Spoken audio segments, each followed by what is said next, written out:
24년 우리가 마지막 주일 예배를 이렇게 드리게 되는 벅찬 귀한 시간에 우리 모두가 참여했습니다. 우리 성도님들이 정말 복된 분들인 것 같습니다. 오늘 마지막 주일에 사도행전의 말씀을 잠시 멈추고 저를 통해서 위로의 말씀, 확신과 소망 속에 살아가라는 그런 말씀을 오늘 증거하도록 저를 세우셨습니다. 우리 성도님들이 주 안에서의 수고가 헛되지 않다는 분명한 사실을 선포해 주므로 위로해 주고 또 확신 속에서 앞으로 또 주어질 삶을 살 수 있도록 이 말씀을 전하라고 저를 세웠습니다. 오늘 고린도서 15장 58절의 말씀은 너희 수고가 주 안에서 헛되지 않은 줄을 알라. 그런 말씀인데요. 이제 한 해를 돌아보면 열심히 나름대로는 몸부림치며 살았지만 손해 준 것이 없는 거예요.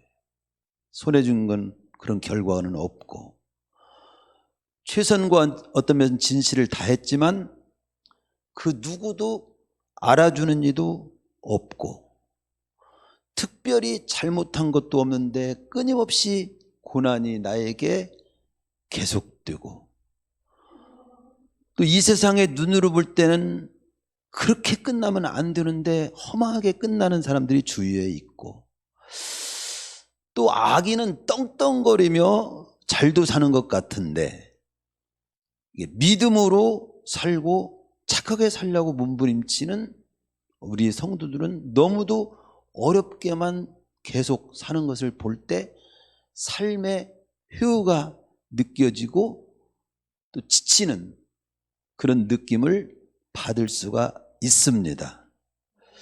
이런 우리에게 오늘 말씀이 있는 거예요. 너희가 선을 행하다가 갈라디아서 보면 절대 낙심하지 말라. 믿음으로 살다가 선을 행하다가 사명 따라 살다가 그리스도인으로서 살다가 결코 그런 부주의 현상에 어떤 부주의와 같은 상황을 보고 느껴질 때 절대 낙심하지 말라. 피곤해하지 않으면 때가 이르면 반드시 거둘 때가 있다. 너희가 주 안에서 믿음으로 살고 수고하고 충성하며 산 모든 것들은 결코 우선 열매가 없고 또 어떤 주어지는 것이 없는 것처럼 보일지라도 살아온 삶 자체가 결코 그것 자체가 헛되지 않다는 것을 우리 주님께서 다시금 확실하게 말씀을 이렇게 해주라는 그런 감동을 제가 받았습니다. 자, 보세요. 우리가 보면 출애굽기 3장 14절에 보면 하나님이 모세에게 이르시되 나는 스스로 있는 자다. 하나님은 스스로 지금도 살아계시고 존재하시는 분인 거 맞죠? 믿죠? 믿죠? 맞죠로 하면 여러분 아멘을 하셔야 될 내용들일 것 같아요. 우리는 하나님의 말씀을 지금 믿고 사는 사람들이잖아요. 자, 하나님이 살아계신 걸 우리는 믿고 그리고 그걸 맞고 그래서 아멘 했습니다. 아울러서 살아계신 그 하나님, 스스로 영원부터 최초의 원인자 되신 그 하나님께서 태초에 우주 만물을 창조하셨다고 창세기 1장 1절은 말씀합니다. 그것도 맞죠? 그리고 믿죠? 그리고 또 창세기 3장에 보면은 하나님께서 2장에 보면은 하나님께서 인간을 창조했다고 나와요. 네? 우리가 존재한 것 자체가 하나님이 존재케 해서 존재하는 거예요, 지금. 그런데 창세기 3장에 보면 하나님께 불순종함으로 아담과 하와가 선악과를 따먹고 불순종함으로 타락하여 죄인이 됐다고 말씀합니다. 그것도 믿죠? 맞죠? 아멘 하죠? 그런데 이 타락한 죄인이 된 인간에게 온 것이 뭐냐면 죽음이 왔고, 히브리서에 보면 심판이 왔고, 그리고 성경에 보면 지옥이 우리에게 주어졌다고 나옵니다. 엄연한 사실이에요. 그것도 믿죠? 맞죠? 그런데 이런 인간을 그대로 또 방치하지 않으시고 우리를 사랑하시기 때문에 구원의 길을 열어놓으셨어요. 그 구원의 길이 딴 것이 아니고 예수님을 통해서 우리의 모든 죄를 담당케 하신 겁니다. 그래서 베드로전서 2장 24절에 보면 그런 내용이 나오잖아요. 친히 나무에 달려 그 몸으로 우리 죄를 담당하셨으니, 이것이 분명한 사실이고 이걸 믿고 이 사실이 맞은 걸 확신하시죠? 우리 모든 죄를 우리 주님을 통해 다 담당시켰어요. 그 사실을 믿으면 구원받는다고 로마서 10장 9절 10절에서는 말하고 있죠. 만일 예수를 주로 시인하며 그 주님을 믿으면 구원을 받는다고. 우리는 그대로 믿었죠? 그러면 우리는 예수님 믿으면 구원받는다는 사실도 믿었고 맞죠? 마태복음 5장 18절에 보면 그런 말씀이 있습니다. 천지가 없어지기 전에는 율법의 1.1도 없어지지 아니하고 다 이룰 거다. 즉 뭐냐면 한마디로 표현하면 성경 66권은 하나님의 말씀이라는 거예요. 우리 이 하나님의 말씀을 따라서 그대로 믿고 사는 사람이에요. 따라서 구주 되신 예수님 믿고 구원받은 우리가 성경 66권 하나님 말씀 믿고 사는 것이 가장 복된 삶이라는 거 확신하죠? 오늘 우리에게 구원받은 우리 하나님의 백성들이 주 안에서 믿음을 지키며 또 하나님을 바라보고 힘쓰며 수고하며 충성하는 모든 삶이 하나도 헛되지 않다면, 헛되지 않은 줄 믿으시기를 축원합니다. 네? 그래서 우리는 이 헛되지 않다, 제가 목회자가 말 한마디에 제가 한번 여러분 잠깐 주부를 한번 보십시오. 이 주부를 제가 쓰면서 감동받아서 쓴 겁니다. 제가 올 한 해의 마지막 주일을 맞이하면서 올 한 해 대체 나는 무엇을 남겼는가? 좀 허전한 것 같고 씁쓸한 것 같고 아무것도 없는 것 같고 오히려 병을 얻었고 몸은 더 약해졌고 돈은 벌은 것도 없고 더 마이너스가 된 것 같고 막 이런 사람도 있을 수 있을 거예요. 올 한 해 나는 무엇을 남겼는가? 이 생각이 질문이 떠오르는 거예요. 그러면 탈무드의 말이 생각이 납니다. 오래 사는 것보다 더 중요한 것은 잘 사는 것이고 잘 사는 것보다 중요한 것은 남길 것이 있는 인생을 사는 것이라고 했는데 대체 나는 남긴 것이 없는 것 같아요. 응? 그래서 거기서 제가 조금 생각을 해봤습니다. 남길 것이 있는 인생을 사는 것이 어떻게 그냥 잘 먹고 잘 사는 것보다 더 중요하다면 거기서 남길 것이 있는 인생이라고 하는 것은 돈을 좀 많이 버는 것이 좀 있어야 되는 것이 아니냐, 이런 말인가? 그건 아니라는 거죠. 무언가를 남긴다는 것은 어떤 소유를 남긴다는 그런 의미가 아니라 설령 많은 이익을 남기지 못했을지라도 건강을 오히려 내가 버리고 또 약해졌을지라도 유난히 또 고난이 많은 해가 있었을지라도 네가 하나님 바라보고 하나님 백성으로서 사명과 책임을 다하기 위해서 분투하며 이렇게 한 해를 살았다면 그 삶을 남겼지 않느냐, 그 삶이야말로 가장 가치 있는 거다, 그렇게 위로를 해주시는 거예요. 소유로 보지 말고 건강은 좀 잃은 것 같고 그걸로 보지 말고 여러 가지 고난당한 걸로 보지 말고 하나님 앞에서 하나님 바라보고 믿음으로 살려고 몸부림쳤고 기도하며 살고 사명 따라 살려고 했고 책임을 다하려고 했다면 그 삶이 가장 가치 있는 거다. 그리고 그 삶은 지나가면 헛되는 것이 절대 아니라는 거죠. 하나님이 다 챙겨주시고 위로해 주시고 갚아주시고 그 축복을 이 땅에서 드러날 때가 있고 이 땅에서 드러내지 못하면 주님 앞에 섰을 때 반드시 갚아주신다고 성경은 말씀합니다. 그 내용을 지금부터 성경을 통해서 증명해 드리겠습니다. 우리가 삶을 살 때 가장 위험한 지금 그 삶이 뭐냐면요, 삶은 지나가면 끝나는 거야. 죽으면 끝나. 그렇게 생각하는 가치관, 그런 생각이 아주 위험한 생각입니다. 하나님 없는 생각이에요. 사실 우리가 살아간 삶이 헛되지 않다, 그 가치관하고 우리가 살아간 삶 다 지나면 끝나, 죽으면 끝나, 아무것도 아니야, 그런 가치관하고는 완전히 달라요. 두 인생관이 있는 거예요. 그 두 가치관이 우리 인생관뿐만 아니라 우리의 운명을 결정합니다. 그만큼 중요해요.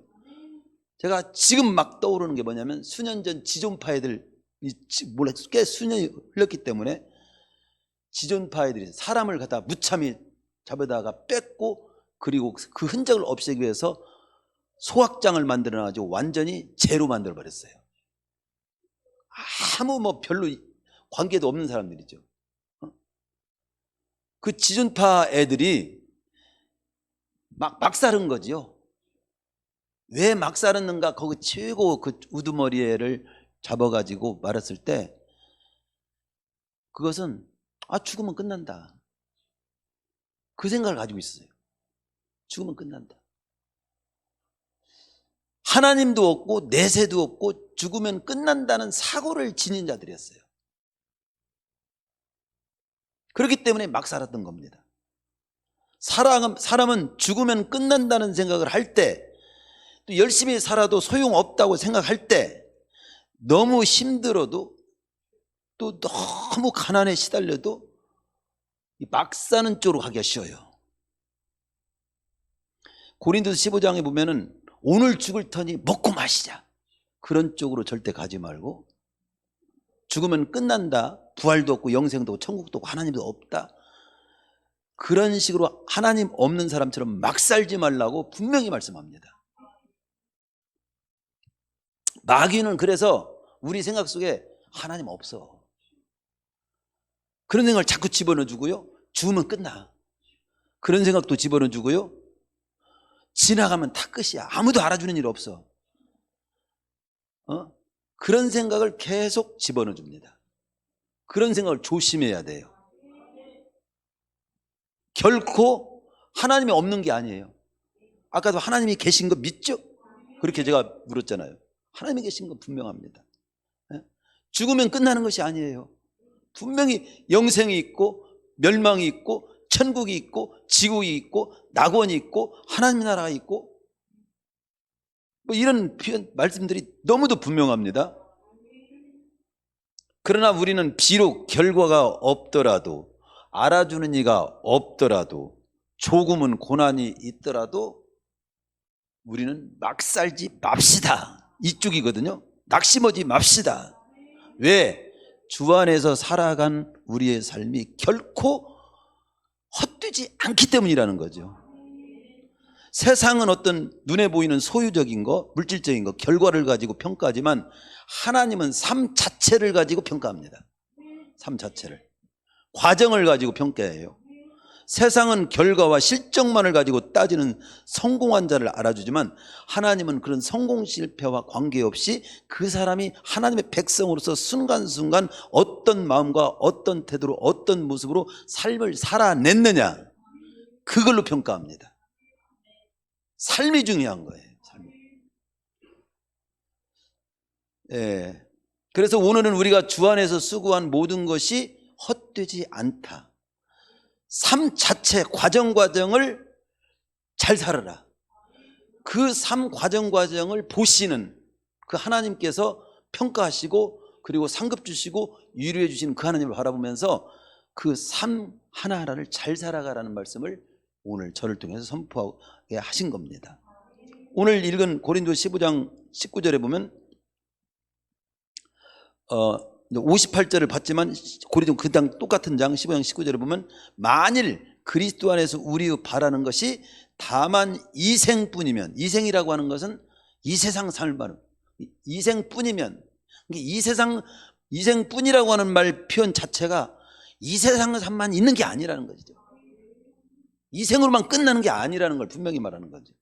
이 생뿐이면 모든 사람 가운데 우리가 더욱 불쌍한 자리라.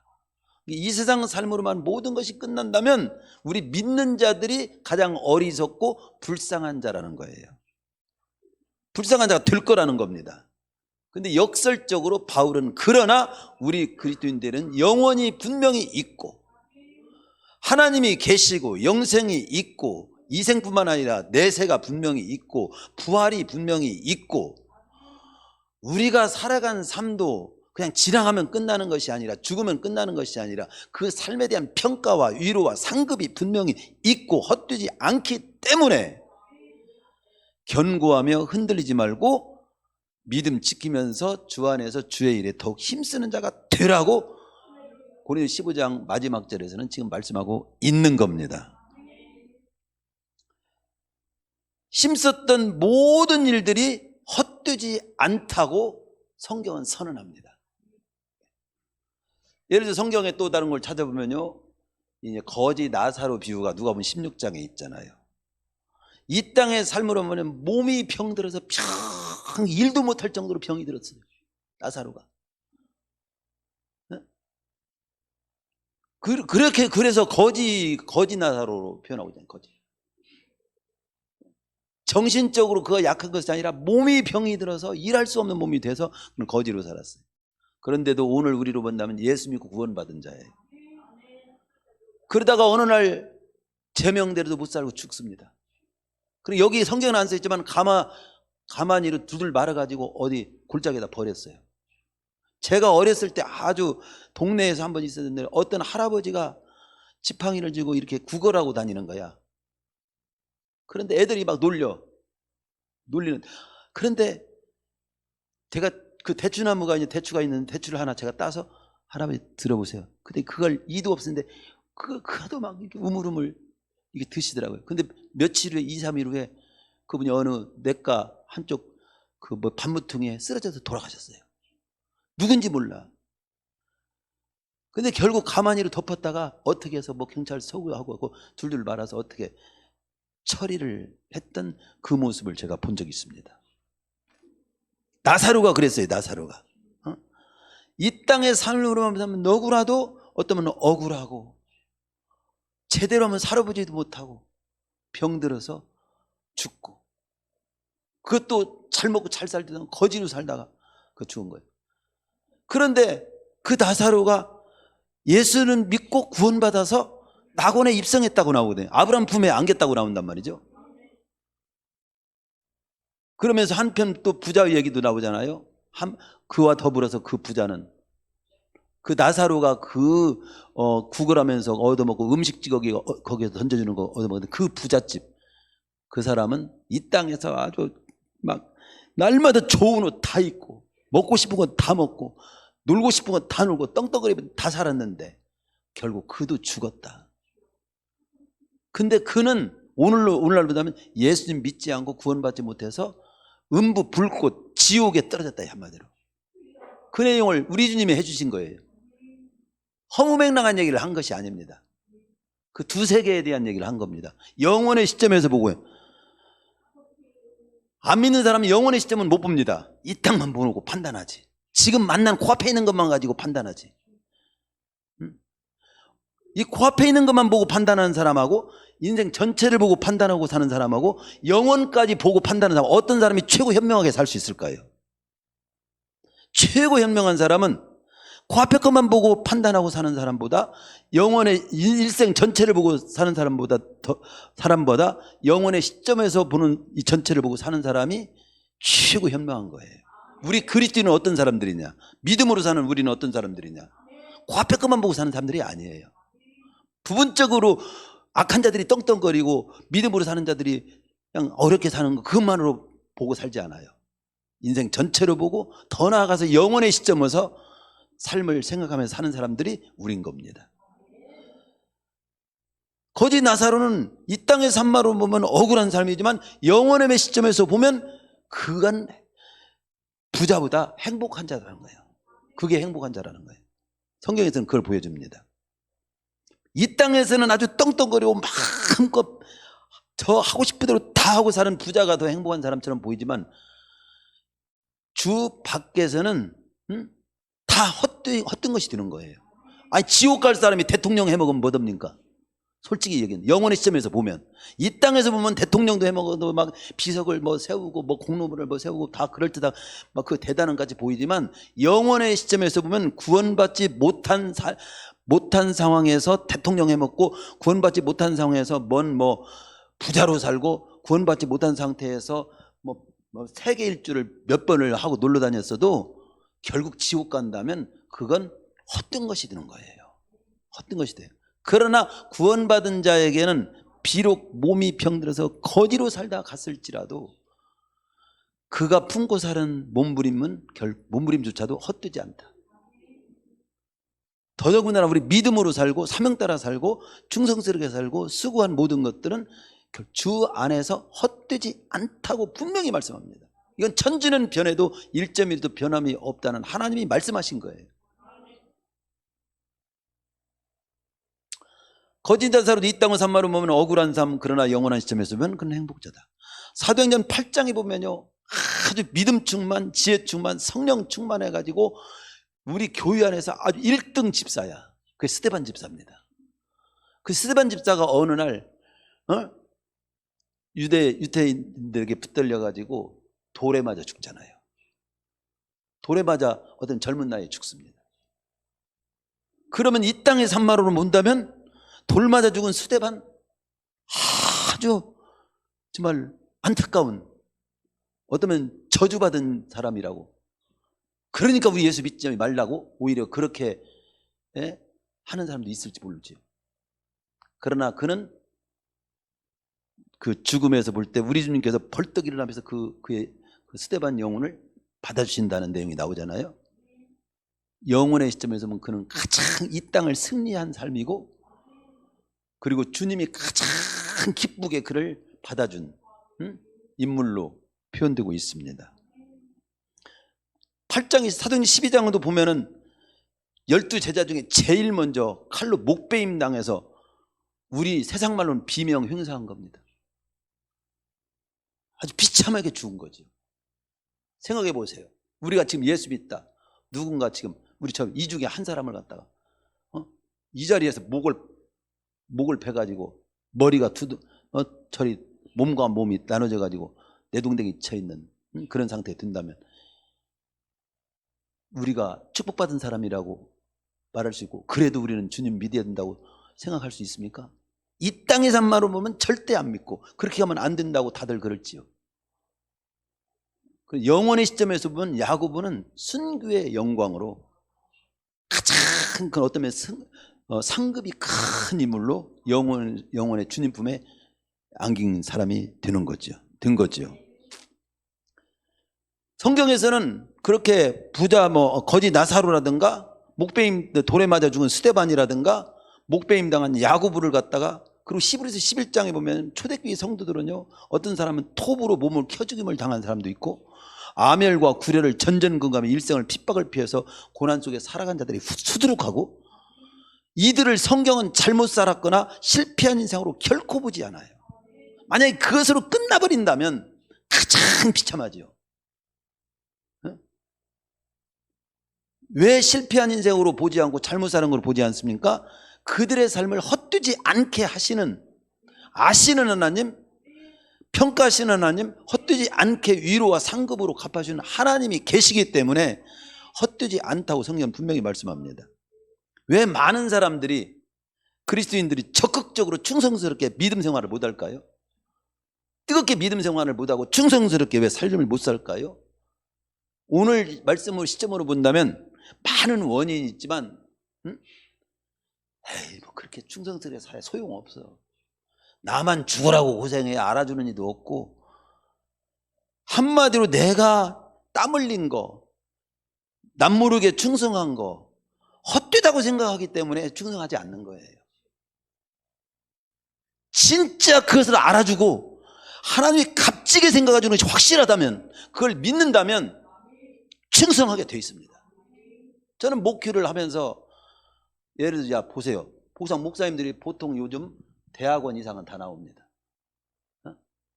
대학교 나오고 대학원 이상 나오고, 저는 목회학 박사과정 가지고 이렇게 한 10년 정도를 공부했어요. 지금 월급을 따지면은 회사원 입사한 사람이 초봉 받는 거나 똑같은 봉급을 제가 받고 있습니다. 예를 들어 지금 그것도 한 10년 동안은 받아본 적이 없어요. 만약에 그렇다면 쉬운 말로 박사학위를 받은 사람이 돈으로 따진다면 뭐으로 이 짓을 하겠냐 이렇게 생각하는 사람도 많아요. 벌어먹고 살 일이 그렇게 없나? 만약에 벌어먹고 살기 위해서 이 목회를 한다면 우리 목사님들 거의 다 안 할 거예요. 그런 것 관계없이 이 사명과 이 믿음과 이 귀한 일이라고 하는 하나님부터 받은 소명을 귀하게 여기면서 이 삶 자체를 가치 있게 여기니까 목사님들이 여러 가지 어려운 가운데서 목회를 하는 거지.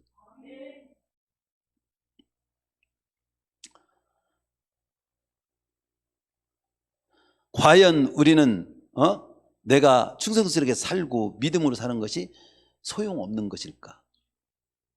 우리가 행한 충성, 우리가 행한 선행, 우리가 하는 헌신, 우리가 행한 구제, 어떤 전도, 섬김, 남모르게 눈물을 흘리면서 기도했던 모든 내어드렸던 아름다운 모든 삶들이 지나가면 끝인가? 지나가면 끝이고 소용없다면 저부터 오늘 그냥 당장에 목회 여기서 정리합니다. 착한 채 하고 싶지 않아요. 헛되다면. 여러분은 어떻습니까? 나는 헛되도 착하게 살 거예요. 참 훌륭합니다. 살으십시오. 그러네. 근데 성경은 네가 착하게 사는 거, 네가 눈물로 하나님 백성답게 기도하며 하나님 백성에게 살아보려고 몸부림쳤던 거, 사명 감당해 보려고 했던 거, 아무도 알아주지 않는 거, 감당했던 모든 거 나는 다 알아. 우리가 교동문에서 말했죠. 세상 끝에 있을지라도 어디 갔을지라도 나는 다 지켜보고 있어. 나는 알아. 느헤미야 3장을 보면요 그런 내용이 나오잖아요. 느헤미야 3장의 기록을 보면 무너진 성벽 건축을 이제 포로에서 돌아온 이제 그 유대 백성들이 성벽 건축을 하잖아요. 느헤미야를 중심으로. 그런데 3장에 보면 그 무너진 성벽 건축에 참여한 성도들의 명단이 쭉 자세히 기록되어 있어요.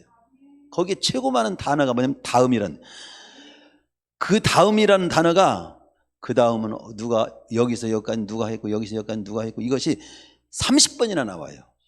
그게 어느 집 누가 어느 부분을 담당했고 어느 집 사람 누가 무엇을 했고 어느 집 누구는 자기에게 해당된 것뿐만 아니라 다른 사람 목까지 한 사람이 있고 또 어느 사람은 남들이 꺼려하고 피하는 곳을 자원해서 감당한 사람이 있고 어느 집은 일할 수 있는 남자들이 없어 딸들만 있는데 딸들이 남자 하는 목을 하기 위해서 딸들이 다 나와서 일을 했고 어떤 사람은 거리가 먼데도 걸어와서 했고 어떤 사람은 높은 지에 있지만 높은 지에 딱 내려놓고 그 지방을 대표해서 아예 크게 한 부분을 그냥 크게 담당을 했고 그런데 그 중에도 드고와의 어떤 귀신들은 손 하나 까딱하지 않고 팔짱 끼고 구경만 했고 그래서 대신 그 자리를 누군가 또 담당하게 되었고 그 아까운 성경책에 그런 내용을 아주 차근차근 이렇게 하나도 소홀함 없이 자세히 적어놨어요.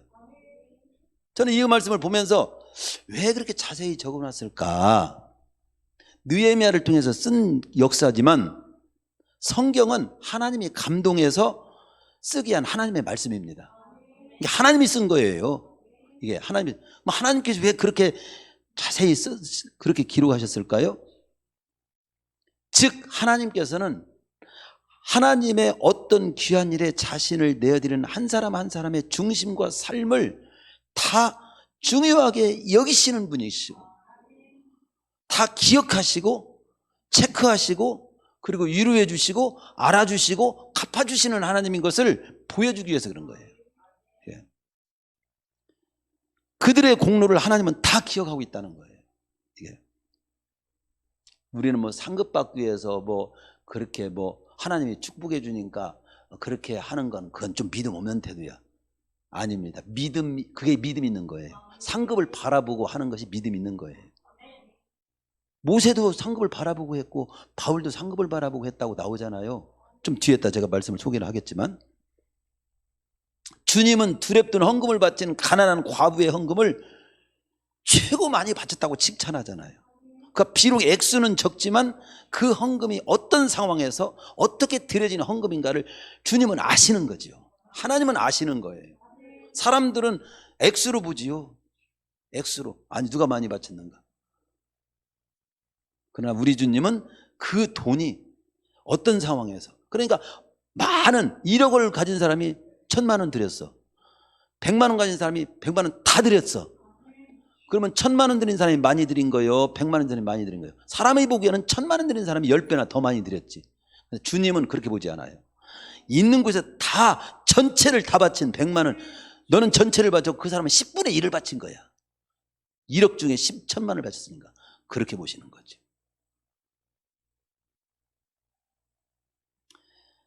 하나님의 명령을 따라서 사무엘의 이새의 아들 가운데 왕을 택할 때도 하나님께서는 그냥 아들들이 다 잘생겼는가 봐. 큰아들부터요. 이게 왕감이다, 왕감이다. 그렇게 생각했는데 나중에 거기 있지도 않은, 아예 제쳐놨어. 다윗 같은 경우는 막둥이였습니다. 8번째 아들.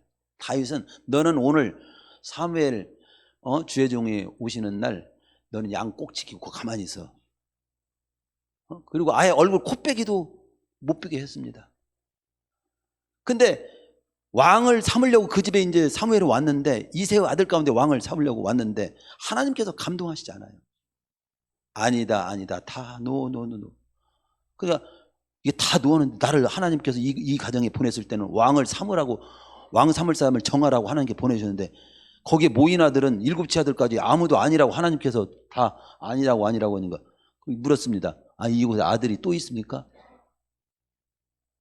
그러니까 있기는 있는데 칠 것도 없는데요. 칠 것도 없다고 생각한 다윗이 목동으로 막둥이로 양 지키고 있었잖아요. 그러냐고. 그러면 그 아들을 이리 데려오기 전에 내가 아무것도 하지 않겠습니다. 밥도 먹지 않고 아무것도 안 않겠습니다. 그를 데려오시오. 사도행전에 보면은 그렇게 나오잖아요. 내가 이새 아들 다윗을 만나니 내 마음에 합한 자라. 중심을 보고.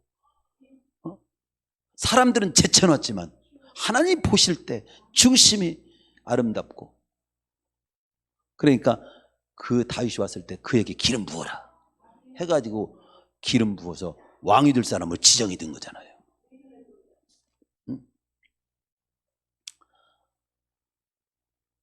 마태복음 10장 42절에 보면요, 그런 말씀이 나옵니다. 또 누구든지 제자의 이름으로 이 소자 중 하나에게 냉수 한 그릇이라도 주는 자는 내가 진실로 너에게 이르노니 그 사람이 결단코 상을 잃지 아니하리라. 아니 상을 잃지 않다고 하고서 냉수 한 그릇, 내가 누군가 나그네 목이 타는 사람에게 물 한 그릇 대접했어. 그것도 잃지 않는다는 거예요. 하나님께서 그것도 그 상을 상으로 갚아주신다는 거 아닙니까? 주님이 거짓말 하시는 분이요? 그만큼 소홀히 작은 같이 보이지만 그것까지도 다 아시고 갚아주신다는 거잖아요. 냉수 한 그릇 대접한 것도 헛되지 않다는 거예요. 네. 마태복음 6장 4절에 보면 이런 말씀이 나옵니다. 너는 구제할 때 오른손이 하는 것을 왼손이 모르게 해서 내 구제함이 은밀하게 하라. 구제를 하는데 은밀하게 하라. 은밀한 정에 보시는 너희 아버지가 갚으시리라. 갚으신다는 말을 꼭 하십니다. 은밀한 중에 한 헌신까지 하나님은 아시고 갚아주신다는 거예요. 여러분, 드러내놓고 하는 일이든 은밀하게 하는 일이든 다 하나님은 아십니다. 느헤미야 같은 경우는 다 명단을 다 공개했어요. 누가 어디서 대문짝은 누가 했고, 열쇠는 누가 했고, 자물통은 누가 했고, 어디는 어디 누가 했고, 누가 더 여기까지 했고, 여기서 여기까지는 누가 했고, 다 공개했어요. 가끔 이런 질문을 합니다. 무명으로 오는 게 좋아요? 헌금은 이름을 밝혀야 좋아요? 다 성경적이에요. 중요한 것은 하나님 바라보고 해야 돼요. 무명으로 해도 하나님 바라보고 해야 되고, 이름을 적어도 하나님 바라보고. 누가 더 잘하는 걸까요? 어떤 사람은 이름을 안 밝히고 하는 것이 더 잘하는 거야. 그렇게 말하는 사람이 있지만 그렇지 않습니다. 어떤 사람은 오히려 이름을 안 밝히기 때문에 적당히 하는 사람이 있어요. 어떤 사람은 이름을 밝히지만 진실하게 하는 사람이 있어요. 이름 밝히고 안 밝히고 가고 안 됩니다. 밝히든 안 밝히든 다 성경에 있고요. 하나님 바라보고 하면 돼요.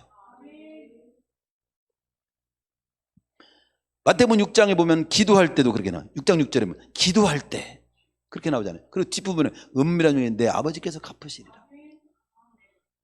또 6장 17절은 기도 금식할 때 또 금식에 대해서 말씀하시고 은밀한 중에 보시는 내 아버지께서 갚으시리라.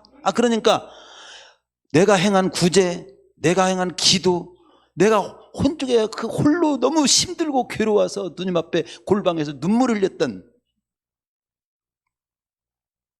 그 기도까지도 밥이 들어가지 않고 그래서 금식 기도하면서 그 시간을 가졌던 거 어느 한 가지 헛되지 않고 아버지께서 다 알아주시고 갚으신다는 거예요. 저는 이 하나님을 믿고 있고 성경은 분명하고 우리 성도님들도 한 해 다 보내고 내 손에 쥔 것도 없고 뭐 결과도 없고 몸은 더 피폐해졌고 삶은 더 실패한 것 같아도 그렇지만 나는 나로서 삶의 현장에서 하나님 바라보고 몸부림쳤다면 그걸 우리 주님은 다 알아 계시고 결정적인 때 그걸 하나님께 축복으로 형통으로 드러내시기도 하시고 이 땅에서 서령 못 받더라도 주님 앞에 섰을 때 다 갚아주신다는 그 확신을 가지시고 소망을 가지시고 흔들리지 말고 사실하는 말씀을 지금 계속해서 제가 강조하고 있는 겁니다. 우리 믿음의 선지자들은요, 선진들은 주 안에서 수가 헛되지 않다는 사실을 정말 확신하고 삶을 불태우고 살았던 것을 성경을 보면 알 수 있습니다. 대표적으로 구약에서 모세가 아까 제가 설명을 좀 잠깐 말씀했던 것처럼 모세가 장성에서 11장에 보면 장성하여 바로의 공주의 아들이라 칭함을 거절하고 도리어 하나님의 백성과 함께 고난받기를 잠시 죄악의 낙을 누리는 것보다 더 좋아하고 그리스도를 위하여 받는 능욕을 애굽의 모든 부보다 더 큰 재물로 여겼으니 이는 상주심을 바라봅니다. 하나님 바라보고 그 자기가 왕도 될 수 있고 부귀공명을 다 누리면 살 수 있지만 그런 거 다 제치고 자기 백성과 함께 고난받는 쪽을 그냥 선택해서 마음불에서 살았다는 것을 그가 하나님을 바라보고 하나님의 상주심을 바라기 때문이라고 성경 기록하고 있습니다. 대표적으로 신약성경 바울도 디모데후서 4장 7절에서 8절에 보면 바울조차도 그렇게 고백하잖아요. 내가 선한 싸움을 싸우고 나의 달려왔기를 마치고 믿음을 지켰으니 이제 후로는 나를 위하여 의의 멸관이 예비되었으므로 주 곧 의로운 재판장이 그날에 내게 주실 걸 나는 믿는다는 거예요. 내게만 아니라 이렇게 나와 같이 믿고 산 그런 사람에게도 모든 자에게 그 상급이 면류관이 주어질 줄로 믿습니다. 이런 고백을 하잖아요. 왜 의의 면류관이라고 했을까요? 의의 면류관, 의로운 재판장이라고 왜 했을까요? 의로운 재판장이라고는 정확하게 평가하시고 챙겨주신다는 그런 의미가 들어있는 거죠. 나는 그래서 생명의 면류관은 어떻게 생겼을까? 의의 면류관은 어떻게 생겼을까? 그 모양을 말하는 것이 아니에요. 의미가 아니에요. 의미. 고린도서 15장 29절 30절에 만일 죽은 자들이 도무지 다시 살지 못하면 어찌하여 우리가 때마다 위험을 무릅쓰리요. 목숨 걸고 우리가 복음 전하고 목숨 걸고 사명 감당하고 목숨 걸고 믿음 지키며 사는 거 왜 그렇게 하냐 이거야. 죽으면 끝나버리고 살지 못 부활도 없고 영생도 없다면 누가 그런 짓을 하겠냐. 바울이 그 당시 최고 똑똑한 사람입니다. 똑똑한 그가 목숨 걸고 왜 복음을 전합니까? 맹수들에 무서워하지 않고 그렇게 왜 했을까요? 죽으면 끝난다는 생각을 그 알았더라면 안 했어요. 절대 끝나지 않는다는 거예요. 31절 34절에 보면 바울이 그런 고백을 하잖아요. 죽으면 끝난다고 할 것 같으면 우리가 무엇 때문에 그런 위험을 무릅쓰고 살겠느냐. 그러면서 하나님을 알지 못하는 자가 그렇게 사는 사람이 있다 손 치더라도 내가 너희들과 이건 부끄럽게 살지 않도록 하기 위해서 말하는데 부활이 어디 있느냐. 죽으면 끝난다. 언제 죽을지 모르냐. 먹고 마시자. 그런 식으로 살아가는 사람 말에 속지 마라. 너희들은 절대 속지 마라. 그렇게 해서 막 살지 마라. 그렇게 얘기하는 거죠. 히브리서 11장 35절 40절에 보면 초대교회 성도들의 살아간 삶을 기록해 놓고 있는데 어떻게 살아갔는가. 어떤 이들은 더 좋은 부활, 부활의 때를 더 하나님 앞에 더 좋게 맞이하고자 하여 이런 뜻입니다. 어떤 이들은 더 좋은 부활을 얻고자 하여 악형을 받되 구차히 면하지 않고 피하지 않았다는 겁니다. 또 어떤 이들은 시련과 채찍을 그대로 맞고 결박과 옥에 갇히는 시험도 그대로 달게 받고 돌로 칠 때도 그대로 얻어 터지고 톱으로 켤 때도 그대로 몸을 던지고 시험과 칼에 죽는 걸 당하고 양과 염소의 가죽을 입고 유리하며 궁핍과 환난과 학대를 받았다는 거예요. 이런 사람은 세상이 감당치 못하도다. 저희가 광야와 산중과 아멜과 토굴에 유리했다. 이것은 하나님이 더 좋은 것을 예비하셨음을 믿었기 때문이다. 그렇게 말하고 있는 거예요. 그 땅을 이제 성지순례 때 한번 가봤어요. 그 뭡니까? 거기에 그렇게 토굴 막 그렇게 시부리 서 있는 그 현장. 그곳에 뭐 진짜 농사를 지을 수도 없고 그냥 생명만 연장하면서 믿음 지키고 사는 거 한 가지만으로 족하면서 살았던 흔적이 지금도 남아 있습니다. 그 지방에서 그때 갔을 때 카타콤이라고죠. 지하 무덤. 그 지하 무덤에 이 그리스도인들이 피해가지고 핍박이 심하니까 무덤 속에 거기 송장을 말하면 산 송장을 갖다 쌓아 올리는 곳이에요. 무덤이. 거기에는 지하 무덤이 있어요. 우리는 이제 평토장이지만 거기에는 지하를 파고 거기에다가 이게 설렁처럼 이렇게 있는데 여기도 시신 넣고 여기도 시신 넣고 그런 지하 무덤이 카타콤이에요. 근데 카타콤이 어마한 무덤이 많은 거예요. 근데 그 속에 숨어가지고 그곳에는 말 한마디로 사람들이 수색을 못하니까 그곳에 숨어서 믿음 지키면서 사는 사람이 있는 거예요. 근데 어느 그 한쪽 이제 그 속에 굴 속에 들어가지고 예배를 인도했어요. 예배를 이제 제가 사유를 보고 환난과 핍박 중에도 성도는 신앙 지켰네. 이런 현장에서 이 현장에서 그때 그 환난을 피해서 그 무덤 속에서 믿음을 지키며 살아갔던 선배들. 그냥 생각만 해도 눈물이 나오더라고요. 눈물. 바울이 목배임을 당했던 그 자리, 교회가 크지도 않아. 우리 교회만 또 좀 적어. 오솔길을 따라서 거기 쭉 들어갔는데 지금도 제 느낌이 있는데 거기서 목배임을 당해가지고 최후의 바울은 순교를 당합니다. 그런데 베드로 성당은 어마어마하게 큽니다. 이 거리가 그 예배당에서 50m, 100m가 돼요. 50m. 저 끝까지 보여요. 근데 그 성전을 지키기 위해서 사람들도 죽고. 근데 바울 성전은 초라해요. 작아요. 그런데 눈물은 제가 베드로 성전을 갔을 때는 야 대단하다. 이랬어요. 그런데 바울 성전에 그 바울 그 순교의 교회 기념하는 교회를 갔다 와서는 교인은 초라하지만 제 마음에 눈물이 쭉 감동이 있었더라고요. 교회가 크냐 작냐가 중요한 것이 아니에요. 여러분이 얼마나 부자가 아니냐, 얼마나 건강하냐, 건강하지 않느냐가 중요한 거예요. 내 상황 속에서 예수 믿고 하나님 백성으로서 삶 자체가 한 걸음 한 걸음 잘 살아가는 것이 최고 값진 거예요. 그게 굉장히 중요한 겁니다. 그래서 로마서 18장 18절에 보면은 바울이 그러잖아요. 생각하는데 현재 우리가 믿음 안에서 당하는 고난은 장차 우리에게 나타날 영광과 촉히 비교할 수 없습니다. 현재 아무리 고통이 있어도 믿음으로 삽시다. 이런 거잖아요. 주님이 주신 사명 따라 한번 살아봅시다. 이런 거잖아요. 마지막 제가 항상 제가 들려주는 마르틴 루터킹 목사님 마지막 설교를 좀 소개하고 마치겠습니다. 미국의 마르틴 루터킹 목사님 이분의 마지막 설교가 1968년 4월 23일 메이슨 교회에서 있었는데 이분이 거기에 그 설교 얼마 안 돼서 권총으로 이렇게 저격당해서 돌아가셨잖아요. 흑인 목사님이었습니다. 인권투쟁에 아주 최고의 선봉에 섰던 목사님이셨고 목숨 걸고 인권운동에 자신을 소신껏 바쳤던 그 목사님인데 이 목사님의 설교를 마지막 설교를 제가 책을 통해서 봤을 때 이분이 이런 중심을 가지고 살았구나. 즉 한마디로 주님 앞에 설날을 바라보면서 살았어요. 이 땅에서 어떤 부귀영화 막 이런 것에 초점을 맞추지 않았습니다. 루터기 목사님의 그때 설교 제목이 뭐냐면 그날이 오면이라는 설교입니다. 그 설교 내용을 보면 이렇게 설교합니다.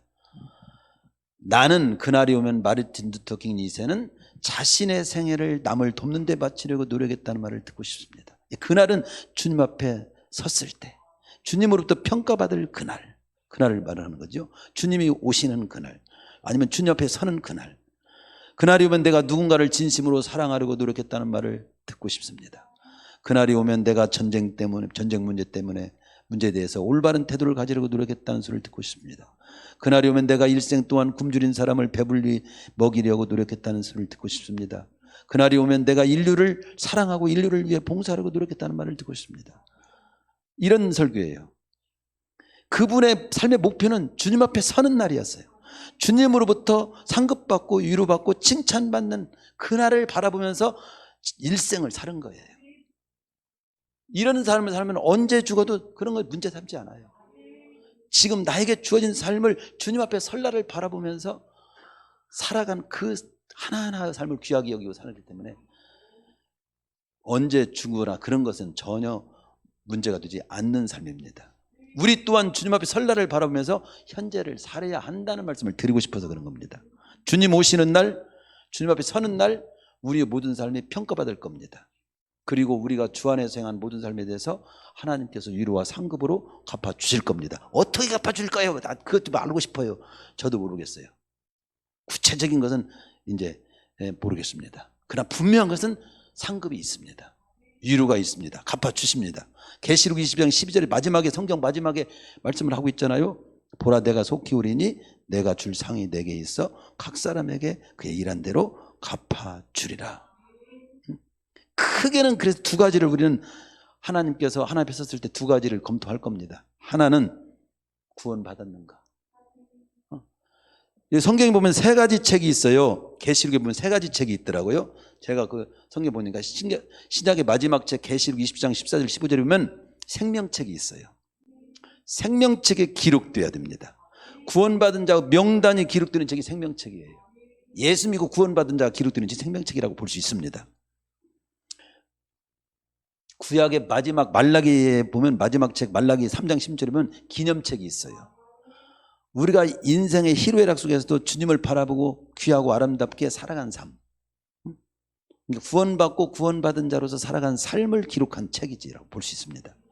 계시록 20장 12절에 보면 거기에 보면 책들, 또 한 책이 있는데 책들이 있어요. 책들. 이건 불신자들의 삶을 기록한 책입니다. 지옥 갈 심판의 근거로 삼기 위해서 불신자의 명단을 기록한 책이라고 볼 수 있어요. 그건 책들이 어마어마 많기 때문에 우리에게 구원받은 우리 예수 믿는 우리에게는 두 책이 있습니다. 하나는 생명책, 예수 믿고 구원받았는가, 구원 문제를 검토하는 책이라고 볼 수 있죠. 또 하나는 구원받고 살아간 삶에 대해서 기록한 책. 그 딱 목적은 딱 하나입니다. 하나는 천국에 입성시키기 위해서 생명책, 상급 주기 위해서 기념책. 그 외에는 없어요. 벌 주기 위한 책은 없습니다. 우리 믿는 자에게는. 요한복음 5장 24절 보면 내가 진실로 너에게 내 말을 듣고 나보낸 이를 믿는 자는 영생을 얻고 심판에 이르지 아니하나니. 벌 주기 위한 심판에서는 제외됐어요. 우리가 살아간 삶을 챙겨주는 상급에 관한 그 말하면 기록이 있는 거죠. 근데 안 믿는 자는 잘 살든 구원받지 못한 사람은 잘 살든 못 살든 착하게 살든 뭐 대통령을 해먹었든 무엇을 해먹었든 뭐 유명한 사람이 됐든 안 됐든 다 한 가지 목적밖에 없어요. 성경적으로 보면 그래요.